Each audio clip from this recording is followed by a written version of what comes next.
আমরা জানি 2010-এও যখন আলোচনা হয়েছে তখনও বিষয়গুলো আনা হয়েছে এবং তখনও পাকিস্তান বিষয়গুলো তাদের বিজ্ঞপ্তি থেকে উজ্জ্ব রেখেছে, এবারও রেখেছে।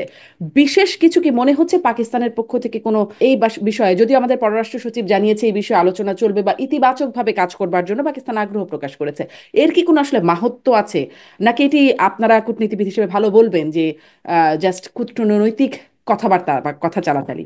কূটনৈতিক পেশায় কথা চালাচালি তো হয়, কিন্তু এবারের প্রেক্ষাপটটা আমার কাছে একটু ভিন্নভাবে আবির্ভূত হয়েছে বা ভিন্নভাবে আমি দেখছি। তার কারণ হলো যে আগে আমরা, ধরুন, স্বাধীনতার যুদ্ধে পাকিস্তানের ভূমিকা, অপরাধ, তারা যারা যে ধরনের অপরাধগুলোর সাথে সংশ্লিষ্ট ছিল তার দায় নির্ধারণের জন্য তাদের সাথে কথাবার্তা বলেছি। পাকিস্তানের মধ্যেও কিন্তু একটা উপলব্ধি সাম্প্রতিক বছরগুলোতে ছিল যে এই বিষয়টা নিয়ে গভীরভাবে চিন্তা করতে হবে, এবং বাংলাদেশের মানুষের কাছে যদি পাকিস্তানকে স্বাভাবিক সম্পর্কের একটা দেশ হিসাবে দেখাতে হয়, তাহলে এই বিষয়টা নিয়ে একটা সিদ্ধান্তে আসতে হবে। এটা আমি আমার কূটনৈতিক অভিজ্ঞতা থেকেই আপনার কাছে বলছি। সেটা নাগরিক সমাজে তার আগে থেকে আলোচনায় ছিল, সরকারি পর্যায়েও কিন্তু গত এক দশক বা তারও একটু আগে এই বিষয়গুলো নিয়ে তারা চিন্তা ভাবনা করছিল। তো সেই একটা বিষয়। আর আরেকটা বিষয় যে সাম্প্রতিক কালে কিন্তু আমরা একটা আত্মসচেতনতা বোধ বা আত্মমর্যাদা বোধ অর্জন করেছি, বা আমাদের মধ্যে এই উপলব্ধিটা কিন্তু এসেছে। কাজে সেই প্রেক্ষাপটে কিন্তু এই দাবিটা আবার উত্থাপন করাটা এই প্রেক্ষাপটে একটু বাড়তি গুরুত্ব রাখে। তার কারণ হলো যে আমরা, মনে করা হয়েছিল বা এমনটাও অনেকেই বলা বলি করতেন, যে এখানে অপরাধ শুধু পাকিস্তানিরাই করেছে বা তারাই করেছে, তাদের বিরুদ্ধে আমরা এই অপরাধের বিরুদ্ধে তাদের কাছ থেকে দায় নির্ধারণের বিষয়টা নিশ্চিত করতে চাই।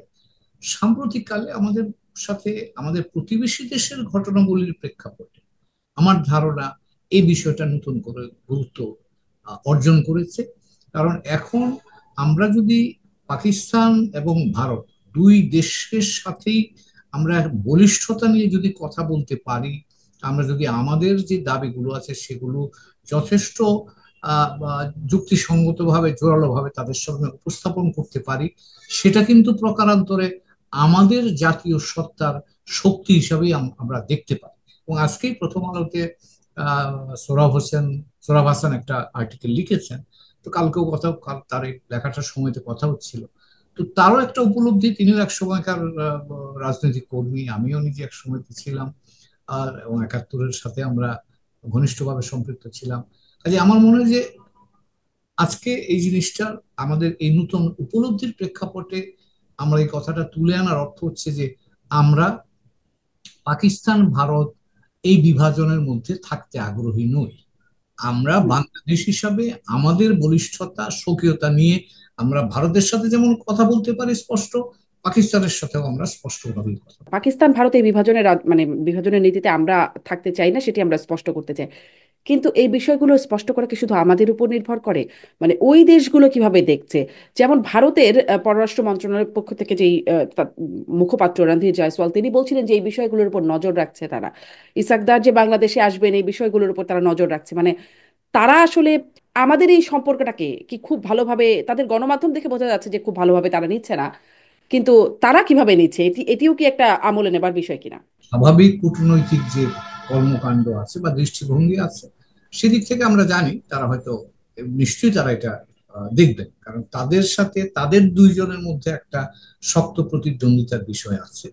আমরা দ্বিপাক্ষিক ভাবেই তাদের সাথে সম্পর্ক রাখতে আগ্রহী, এবং আমাদের দিক থেকে আমরা পাকিস্তানের সাথে দ্বিপাক্ষিক সম্পর্ককে সে আলোকেই দেখব।